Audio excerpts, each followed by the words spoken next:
Ashley POV. Ash, gutom ka na ba? Tanong sa akin ni Kuya Mark habang nasa biyahe kami. Opo, mabilis na sagot ko sa kanya habang nasa labas pa rin ang tingin ko. May gusto ka bang kainin? Kahit ano po ay okay lang sa akin kuya, sagot ko sa kanya. Sige, kain muna tayo bago bumiyahe ulit. Hindi ka pwedeng magutom dahil malalagot ako sa mommy Mori mo. Natatawa na sabi niya sa akin. Na dahilan para mapangiti ako. Thank you po kuya. Ayan, mas maganda ka kapag nakangiti ka. Mas gusto ko na lagi kang nakangiti kaysa umiiyak ka. Sabi sa akin ni kuya. Gusto ko na rin pong ngumiti palagi simula ngayon. At kung iiyak man po ako ay dahil na po yun sa masaya ko. Dapat lang Ash, dahil hindi bagay sa yung umiiyak. Nakangiting sabi niya sa akin. Kuya, para akong lalaki kapag tinatawag mo ko ng ganyan. Ayaw mo ba? Gusto ko naman po. Mabilis na sagot ko sa kanya. Akala ko ayaw mo. Mas gusto ko na Ash kaysa Ashley. Ang haba pang bigkasin. Ikaw lang ang bukod tangi na nagbigay sa akin ng nickname, which is cute naman. Kahit patunog lalaki. We're here, kain muna tayo. Sabi niya sa akin na tumigil kami sa isang restaurant. Inalalayan ako ni kuya habang papasok kami sa loob. Hawak niyang kamay ko at kapag ginagawa niya ito, ay safe palaging pakaramdam ko na walang mananakit sa akin kapag kasama ko siya. Naghanap kami ng mesa at nang makahanap na kami, ay may lumapit na sa amin na crew at kinuha na ang order namin. Kuya, can I ask you a question? Tanong ko sa kanya habang hinihintay namin ang order namin. Ano yun, Ash? Bakit wala ka pang asawa? Dapat sa edad mo ay nag-aasawa ka na. Hindi pa ako ready, sagot niya sa akin. Hindi ka pa po ready sa edad mong yan? Eh kailan ka po magiging ready kapag senior ka na? Hindi naman siguro ako aabot sa ganong edad, Ash. Malay mo, 10 years from now ay makapag-asawa na ako. Nakangiting sagot niya sa akin. So kapag 47 years old ka na? Grabe ka naman kuya, marami namang maganda, mabait at wife material na babae. Huwag ka na maging pihikan dahil baka tumanda ka na lang. Dapat humabol ka rin like daddy, sabi ko sa kanya. May hinihintay kasi ako, sagot niya sa akin. Talaga po? Asan po ba siya ngayon? Ash, bakit ako nakikita niyo ngayon? Ang mami mo, ang daddy mo at ikaw. Ako ang kinukulit niyo tungkol sa pag-aasawa. Kasi gusto namin na maging masaya ka, kuya. You deserve to be happy. Baka kasi sa sobrang pagmamahal mo sa trabaho mo at sa amin ay makalimutan mo ng sarili mo. At baka maging matandang binata ka na lang. We want you to be happy kaya ka namin tinatanong at kinukulit. Hindi na siya nagsalita at nakangiti lang siya sa akin kaya naman ngumiti na lang ako. Siguro nga'y hindi pa siya handang mag-asawa kahit pa matanda na siya. Ang gwapo ni kuya at hindi lugi ang magiging asawa niya. Mabait, loyal, masipag at higit sa lahat, gwapo talaga siya. Kung siguro malaki na ako at nasa legal age na ay magiging crush ko siya. Pero kasi bata pa ako at wala pa sa isip kong love na sinasabi nila. Dumating na ang pagkain namin at nagsimula na kaming kumain. Masarap ang pagkain dito kaya marami akong nakain. Tumambay lang kami ng 15 minutes bago kami bumiyahe ulit. At ngayon ay tahimik na si kuya na nagde-drive. Ako naman ay hinayaan ng sarili ko na pumikit dahil nakaramdam na ako ng antok. Bumibigat ng talukap ng mga mata ko at hindi ko na ito kayang pigilan pa. Morris POV. Mahal, sa tingin mo okay lang si Ashley? Tanong ko sa asawa ko. Mahal ko, don't worry dahil okay lang siya. Okay lang sila ni Mark. Kilala mo rin si Mark at alam nating pareho na hindi niya pababayaan ang anak natin. Mananagot siya sa'yo kapag naging pabaya siya, hindi ba? Hindi ko lang maiwasan na hindi mag-alala sa kanila. Sa tingin mo ba ay okay na talagang anak natin? Oo naman, okay na siya. At dahil yun sa'yo, ikaw ang may malaking tulong kaya naging okay siya. Thank you for guiding her and for loving her. You are right, we can't change the fact that Isusa is still her biological mother. At alam natin na mahal to ni Ashley. Nabalot lang ng galit ang puso ng anak natin pero ngayon ay sinusubukan na niya ulit na makipag-ugnayan sa mommy niya. Kaya siguro sa susunod na pasukan ay handa na siya. Handa na siyang mamuhay sa US na mag-isa, kagaya ng hiling niya sa akin. Papayagan mo na ba siya? Tanong ko sa kanya. Oo, papayag na ako. Sigurado ako na matutuwa siya kapag nalaman niya yan. Naisip ko lang na hayaan na lang natin siya sa gusto niya. Pagkatiwalaan natin siya na makakaya niya to. Hindi naman niya malalaman kung hindi niya susubukan. Ang tanging magagawa natin ay suportahan siya at ipagdasal na maging okay ang lahat. Alam mo, masaya ako. Kasi unti-unti nang nagiging maayos ang lahat at sana magtuloy-tuloy na to. Nakangiti na sabi ko sa kanya, magiging okay ang lahat, mahal ko. At magiging masayang araw ng kasal nating dalawa. Hindi na ako makapaghintay na makita kang naglalakad. Suot ang wedding gown mo. Ngumiti ako sa asawa ko. Oo nga pala, malapit na palang kasal naming dalawa. Ang sarap lang sa pakiramdam na maging maayos ang lahat sa amin. Si Jesus ay sinisikap na gumaling siya at hiling ko na sana ay magbago na rin ang daddy niya once na bumalik niya siya. Dahil deserve niya na maramdaman na may nagmamahal sa kanya at may pamilya siya. Ang daddy ni Jesus ang patunay na hindi magandang naging resulta ng masyadong mapaghangad dahil hindi niya namamalayan na sinisira na niya ang pamilya niya, ang buhay ng anak niya para lang sa sarili niyang ambisyon. Sana kapag nakita silang dalawa ay magbago na to para naman tuluyan na maging masaya si Jesusa. Buong maghapon akong naiinip dahil sa paghihintay kay Ashley at Mark. Kahit na alam ko na okay lang si Ashley ay nag-aalala pa rin ako sa kanya. Sana'y naging maayos ang pag-uusap nilang mag-ina. Mga 7 o'clock na sila nakauwi at tulog na tulog ito sa backseat. Kamustang lakad niyo? Tanong ko kay Mark habang karga niya si Ashley. Okay naman. Itanong mo na lang sa anak mo kapag gumising na siya. Nakangiti na sagot niya. Salamat sa pagsama at pag-aalaga sa kanya, Mark. You're welcome, Ninang. Pabiro na sabi niya sa akin sabay lapag kay Ashley sa kama nito. Lumabas na ito kaya naman kami na lang dalawa ni Ashley lang niiwan dito. Ilang sandali pa'y pumasok rin si Arcos na nakangiti. Sa tingin ko ay sinabi na sa kanya ni Mark ang nangyari kanina. Okay na sila ng mommy niya. Nakangiti sabi sa akin ng asawa ko. Mabuti naman kung ganon. Masaya akong malaman na okay na silang dalawa. Nakangiting sabi ko habang hinahaplos ang buhok ni Ashley. Masaya ako at ang kasiyahang nararamdaman ko ngayon ay pure. Alam ko na hindi naging madali para kay Ashley pero ang tapang niya. Ang tapang-tapang niya kaya naman sobrang proud ako sa kanya. I love you baby. Malambing na bulong ko sa kanya habang may luhang pumapatak sa mga mata ko. Nagiging emotional na talaga ako ngayon. Lalo na buntis ako. Kasi hindi naman talaga ako ganito noon. Hindi naman talaga ako iyakin pero pagdating kay Arcos at Ashley ay nagiging iyakin na ako. I love you mahal ko. Malambing na sabi ng asawa ko.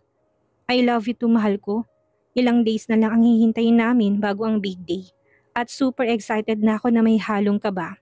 Pero alam ko naman na inayos na ng asawa kong lahat kaya wala akong dapat ipag-alala. Leila, saan tayo pupunta mamaya? Tanong ko sa kaibigan ko na bigla na lang sumulpot dito sa bahay at niyaya ko na lumabas mamayang gabi. Samahan mo ko doon sa kaibigan ko. Wala kasi akong ibang pwedeng makasama sagot niya sa akin. Magpapaalam na muna ako sa asawa ko. Sige, tapos isama na natin si baby girl. Teenager na siya kaya pwede na natin siyang isama. Don't worry dahil safe naman doon sa pupuntahan natin. Sabi pa niya sa akin. Okay, sige, isama natin siya, sabi ko sa kanya. Tumawag ako sa asawa ko at nagpaalam ako na sasama kami kay Leila. Pumayag naman siya at nagpaalam din sa akin na niyaya siyang uminom ng mga kaibigan niya. Tandaan mong mga sinabi ko, kapag nalaman ko na may sinuway ka sa mga sinabi ko, ay malalagot ka sa akin, sabi ko sa kanya. Opo, mahal ko. Tandang-tanda at memorize ko po. Alam ko na kahit hindi ko siya nakikita ay nakangisi siya sa akin. Dapat lang nakabisaduhin niya, lalo ng pinakauna sa mga paalala na binigay ko sa kanya. Selosa ako kaya ayaw na ayaw ko na may dumidikit sa kanyang mga babae.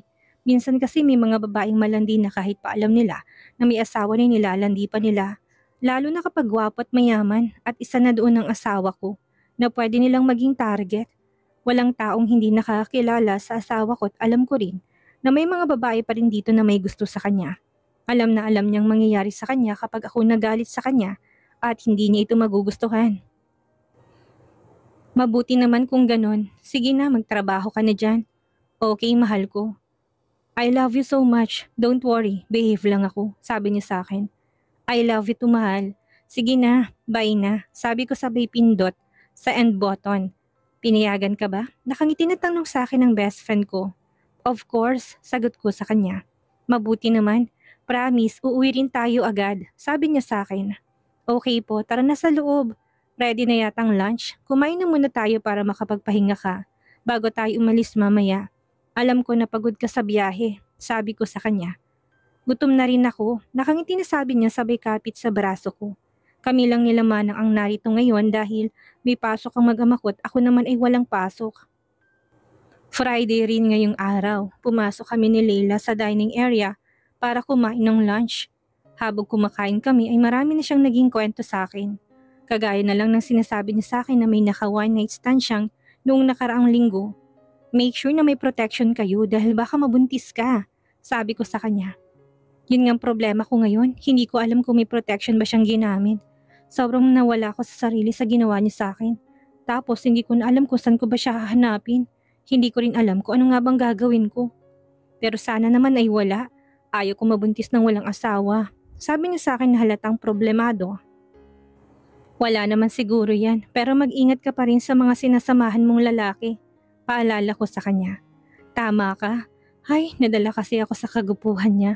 Tapos ang galing pa niya. Kaya ayun, hindi ko naman lang naisip na baka bigla akong mabuntis.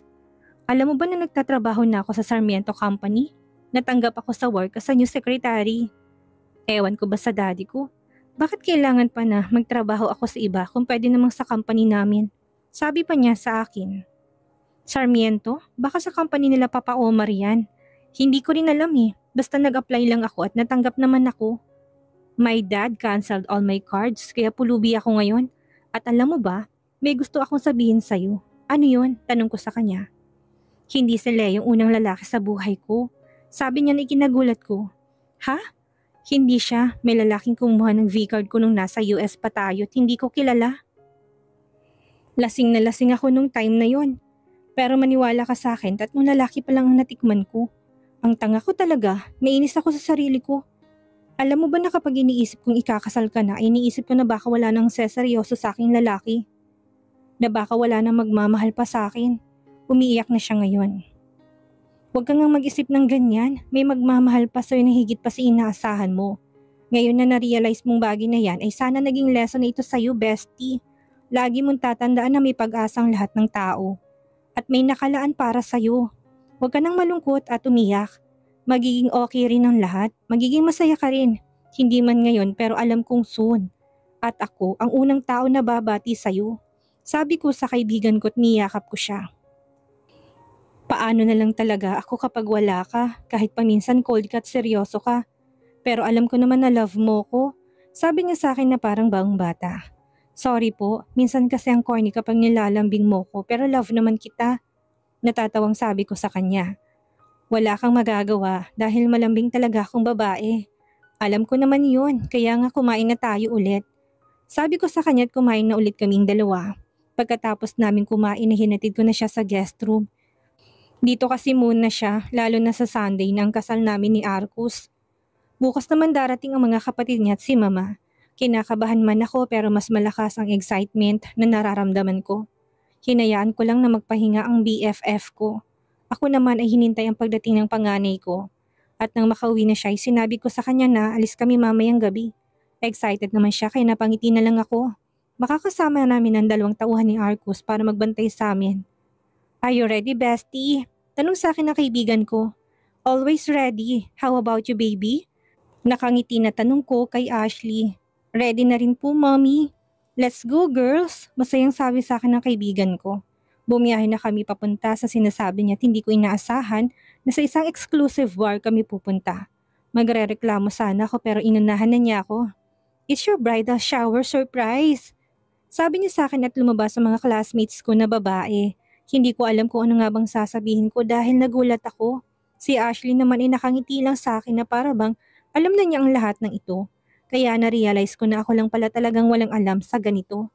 Hindi ko inaasahan na may inihanda silang ganito para sa akin. Masaya ako dahil sa effort na ibinigay nila sa akin at nagpapasalamat ako dahil wala silang inihandang boys. Meron naman pero ang gays namin na classmate ang nandito at inaasar nila. Nag-e-enjoy ako ngayong gabi. Kahit nakasal na ako ay feeling ko itong huling gabi na dalaga ako dahil sa surprise sa akin na nag-iisa kong best friend. Thank you, bestie. Masaya na sabi ko sabay yakap sa kanya. I love you, bestie. Malambing na sabi sa akin ni Leila. Arcos POV. Bro, huwag kang mawawala tonight. It's your bachelor party dapat. Nandun ka. Sabi sa akin na kaibigan ko. Hindi ako mawawala but please. Make sure na walang babae. Dahil patay talaga ako sa asawa ko, sabi ko sa kanya. Relax, alam ko namang bawal ang girls. Gusto ko na matuloy ang kasal mo dahil matagal mo itong hinintay.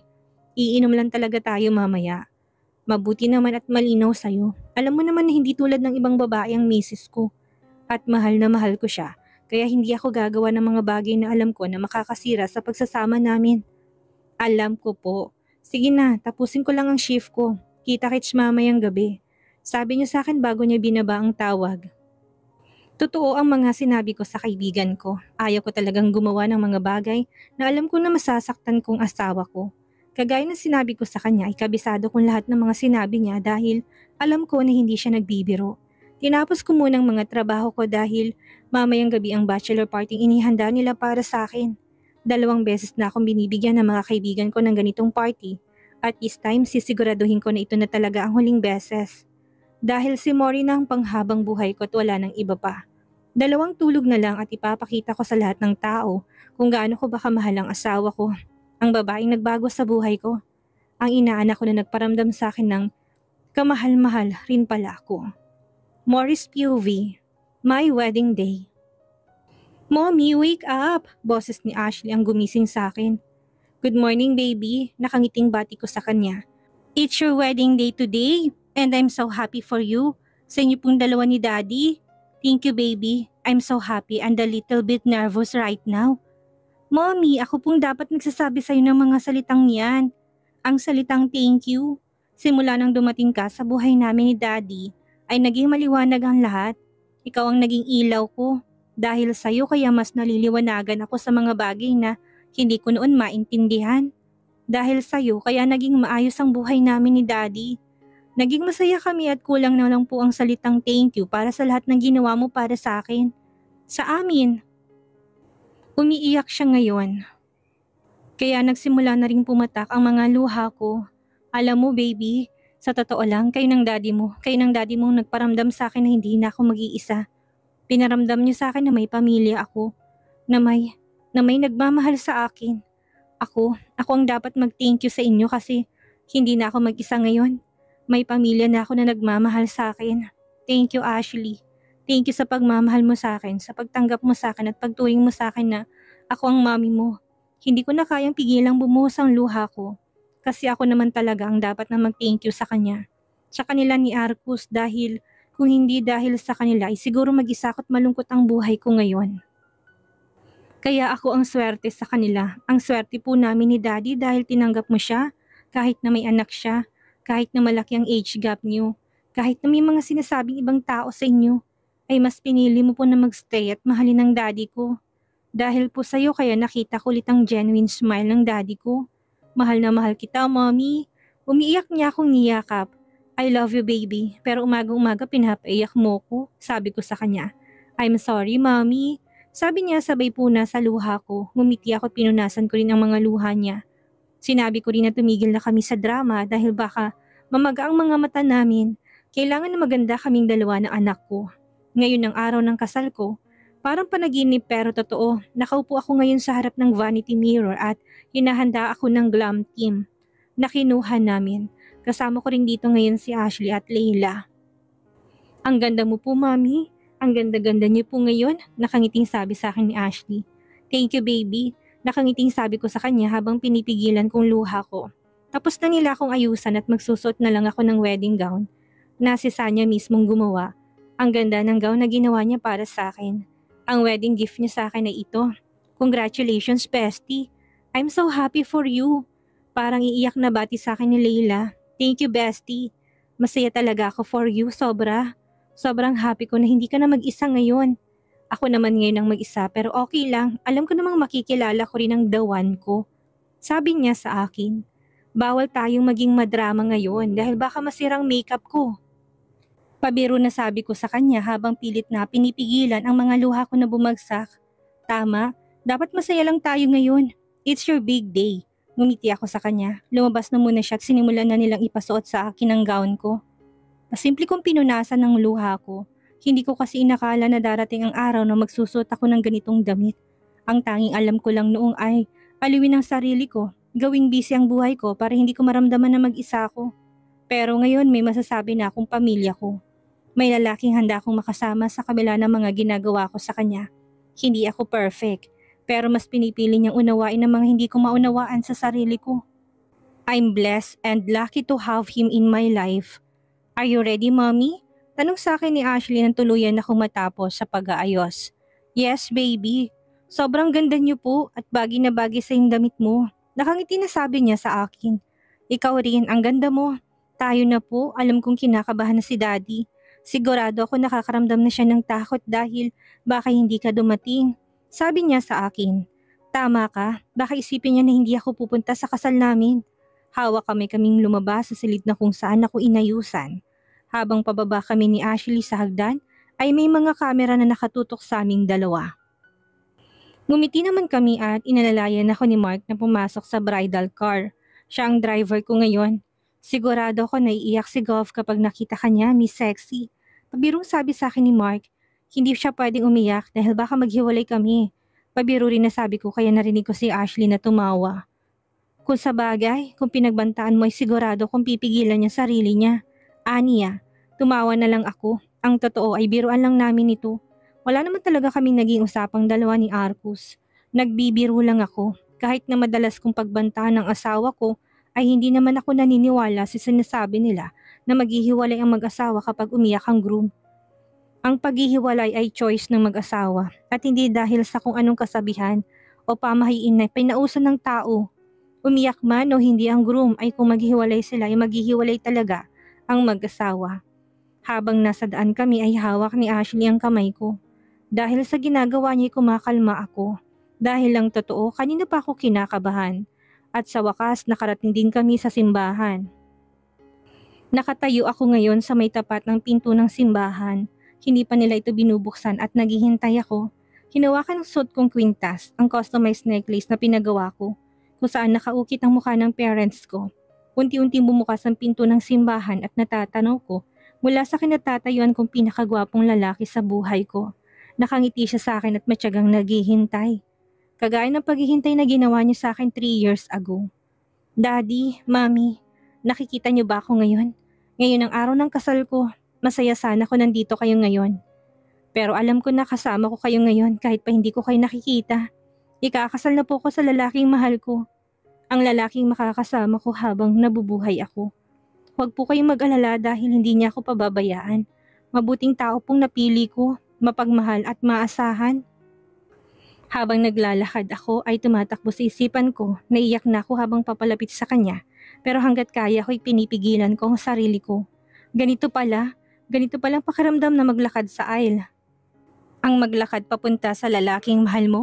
Habang hinihintay niya ako'y nakangiti pa rin si Arco sa akin. Hanggang nakarating na ako sa harapan niya ay hindi nagbabagong ganda ng ngiti niya. I love you, mga salitang narinig ko mula sa kanya. I love you too, Ninong, nakangiting sabi ko sa kanya at may pumatak na luha sa mata ko. Ang ganda mo ngayon, sobrang ganda mo. Sabi niya at hinawakan ng mahigpit ang kamay ko. Ang gwapo mo rin, mahal ko. Nakangiti kami sa isa't isa at nagsimula ng seremonya ng kasal namin. Simula kanina ay hawak niya lang ang kamay ko. Hanggang sa magbibigay na kami ng wedding vow sa isa't isa. Hahayaan ko siyang mauna. Mahal, panimula niya. Ngumiti naman ako sa kanya at nararamdaman kong kaba niya. Mahal, I failed in my first marriage at ang buong akala ko yun ang katapusan ng lahat sa akin. Akala ko hindi na ako magmamahal pang muli. But everything changed nung nakita kita. Unang kita ko pa lang sa'yo 3 years ago ay minahal na kita. That was supposed to be my vacation pero ang pagsunod sa'yo ang tanging ginawa ko. Nagmukha akong stalker ng isang college student. Hindi ko magawang lumapit sa'yo. Sa unang pagkakataon ay naging duwag ako. Naging torpe ako lalo na noong malaman kong anak ka ng best friend ko. Hindi ko inaasahan na ikaw palang inaanak ko. Para ako nawala ng pag-asa nang malaman ko yun. Pero nilakasan kong loob ko na puntahan ng daddy mo para hiningin ko sa kanya. Ikaw ang tanging pangarap ko, Mrs. Maurice Sarmiento. Ang pangarap ko 3 years ago, ang pangarap na hindi ko akalaing matutupad ko ngayon. Sulit ang paghihintay ko sa'yo kahit pa alam ko na walang kasiguraduhan ng lahat sa akin. Minahal kita ng palihim, minahal kita sa paraang alam ko. At ito ka ngayon, nasa harapan ko na. Nang dumating ka sa buhay ko at nang makasama kita'y dun mas naging malinaw ang lahat sa akin na hindi kita minahal dahil sa magandang mukha mo. Minahal kita sa kung sino ka at sa bawat araw na dumadaan ay mas nababaliw ako sa'yo. Nababaliw ako sa pagmamahal ko sa'yo na hindi ko na kayang hindi ka makita sa bawat pagising ko sa umaga. Mali man ito sa mata ng ibang tao pero para sa akin ay tama ito. Handa akong gawin ang lahat para sa'yo. Ikaw, si Ashley at ang mga magiging anak natin ang tanging mahalaga sa akin. Kayo ang buhay ko, mahal ko. Malaki man ang agwat ng edad natin. May mga bagay man ako na minsan hindi alam ang tungkol sa'yo. May mga hindi ako maintindihan ay sana pagpasensyahan mo ko. Aaminin ko matanda na nga talaga ako. Thank you, mahal. Thank you for loving me. Thank you for accepting me. I'm not perfect pero isa lang ang may papangako ko sa'yo. Na ikaw noon, ikaw ngayon, ikaw bukas at ikaw habang buhay. I love you so much, Mrs. Morris Sarmiento. Habang pinapakinggan kong salitang lumalabas sa bibig niya, ay mas lalo kong minamahal ang asawa ko. Pinunasan kong luha ko, ayaw kong umiyak dahil baka masirang makeup ko. Pero hindi ko magawa. Ramdam na ramdam kong pagmamahal niya sa akin. Mahal, sino mag-aakalang lihim pala akong minamahal ng ninong ko? Sino mag-aakalang mamahalin ko siya? Ang akala ko'y minahal mo ko. O nagustuhan mo ko dahil inaakit kita noon. Nakakahiya kapag naalala kong mga ginawa ko para lang hindi ka maging mahigpit sa akin. Para payagan mo ko na mag-enjoy sa buhay ko. Alam ko rin na takot kang sabihin sa akin na mahal mo ko. Dahil natatakot ka na baka hindi kita mahalin. Pero sa bawat araw na kasama kita, ay doon kita mas minamahal. Dumating ako sa point ng buhay ko na nag-move on ako kahit hindi naman naging tayo. Nag-move on ako kasi ayaw ko masaktan. Mas pinili ko na iwasan ka, nalayuan ka dahil lumalalim na pagmamahal ko sa'yo. Pero hindi ko alam na sa bawat pag-iwas ko sa'yo sinasaktan pala kita. Sorry, I'm sorry kung pinaghintay kita ng matagal. Kung hindi ka torpe baka matagal mo na akong kasama. Pero thank you kasi mas pinili mong hintayin ako. Alam ko na hindi ito naging madali sa'yo. Kayo ni Ashley ang dahilan kaya hindi na ako mag-isa ngayon. Kayong nagparamdam sa akin na may pamilya ako. Ikaw at ang pamilya mo. Thank you kasi minahal mo ko. Alam ko na nasa iyo ng lahat at ang tanging maibibigay ko na lang sa'yo ay ang sarili ko at ang pagmamahal ko. Kung iniisip mo na marami akong kayang gawin, ngayon pa lang ay sinasabi ko sa'yo na mas marami ka pang hindi alam sa akin. Sasamahan kita sa lahat ng mangyayaring maganda at malungkot sa buhay mo. Ako at ang mga anak natin ay nandito lang palagi para sa'yo. I love you so much, Arcos Fabian Sarmiento. Hindi ko man minsan ipapakita sa'yo pero alam ko na nararamdaman mo to. Don't worry dahil ikaw lang ang pinakagwapo sa paningin ko. Wala nang iba pa. Tanging ikaw lang mahal ko. Nakangiti ako pero may mga luhang mga mata ko. Umiiyak ang asawa ko. Umiiyak ang ninong governor ko sa harap ng maraming tao at hindi siya nahihiyang ipakita to sa ibang tao. Kahit ang pamilya niya at ang mga taong nandito umiiyak din. Mahal na mahal kita, Mori, sabi niya sa akin. By the power vested in me, I now pronounce you husband and wife. You may now kiss your bride. Nakangiting saad ni Father, dahan-dahan niyang tinasang veil ko. At inilapat ang labi niya sa labi ko at buong ingat ni akong hinalikan na siya namang buong puso kong tinugon. Ang labing ito, ang halik na ito'y habang buhay kong maaalala na isa sa mga pinakamasayang araw ng buhay ko. At ito ay ang araw ng kasal ko kay Arcus.